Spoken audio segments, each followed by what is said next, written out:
अस्सलाम वालेकुम। मेरा नाम है assistant professor doctor Yunus Ahmad, माहिर अमराद मैदा, जिगर, आंत, बवासीर, लबलबा और इससे वाबस्ता जितनी भी बीमारियां हैं। मैं हैबर मेडिकल सेंटर डबगरी गार्डन में पिछले 12 साल से प्रैक्टिस कर रहा हूं। जितने भी इस तरह की बीमारियों के मरीज़ हैं वो हमारे पास आते हैं और अल्लाह ताला के फजल करम से शिफायाब होके चले जाते हैं। आज मैं एक बहुत ज़रूरी मौजू पर बात करूँगा। अक्सर मरीज़ हमसे पूछते हैं कि डॉक्टर साहब, मैदे की तेज़ाबियत, एसिडिटी और मैदे के ज़ख़म यानी अल्सर में क्या फ़र्क है? आया ये एक चीज़ है या मुख्तलिफ? देखिए, ये मुख्तलिफ चीज़ें हैं और इनके अलामात वजूहात भी मुख्तलिफ हैं। एसिडिटी, जिसको आम ज़बान में हम तेज़ाबियत बोलते हैं, ये गैस्ट्रोएसोफेजियल रिफ्लक्स डिजीज़ है।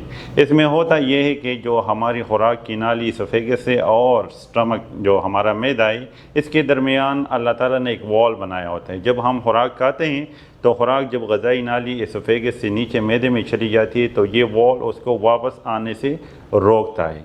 लेकिन कुछ बीमारियों की वजह से ये वॉल कमज़ोर हो जाता है, जिसकी वजह से मैदे से खुराक और जो खुराक को हज़म करने के लिए मैदा खुद तेज़ाब पैदा करता है, वो तेज़ाब ऊपर गज़ाई नाली यानी एसोफेगस में आ जाता है, जिसकी वजह से यहाँ पर सोज़श हो जाता है या ज़ख़म बन जाता है, जिसको एसोफेजाइटिस बोलते हैं। तो उस एसोफेजाइटिस को फिर लोग तेज़ाबियत, एसिडिटी का वो देते हैं, नाम देते हैं।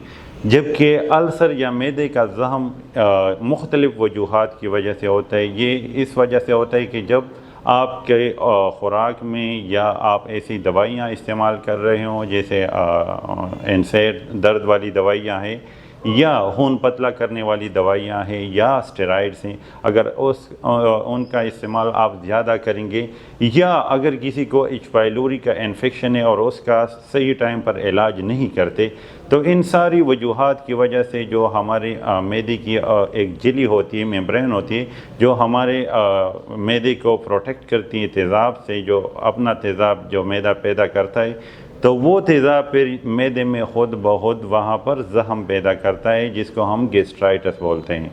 तो उसको फिर हम अल्सर्स का नाम भी देते हैं। अगर ये मैदे के साथ साथ जो छोटी आंत का पहला हिस्सा है ड्यूडेनम, उसमें कभी कभार सोजिश करता है, तो इनको कंबाइन हम फिर मैदे का अल्सर या पेप्टिक अल्सर डिजीज़ बोलते हैं। तो ये कॉमन वजह है इन दोनों बीमारियों में।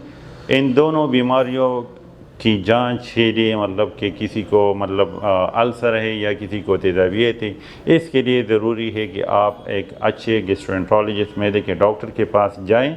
वो आपको गाइड करेगा, वो आपको बताएगा कि आपको अल्सर है या आपको एसिडिटी है। क्योंकि अगर आपको एसिडिटी है और अगर आपको अल्सर का इलाज आप करेगा तो गलत होगा, आपको कोई फ़ायदा नहीं होगा। इन रिवर्स अगर दूसरा मसला है और गलत आपका इलाज हो तो भी आपको फ़ायदा नहीं होगा।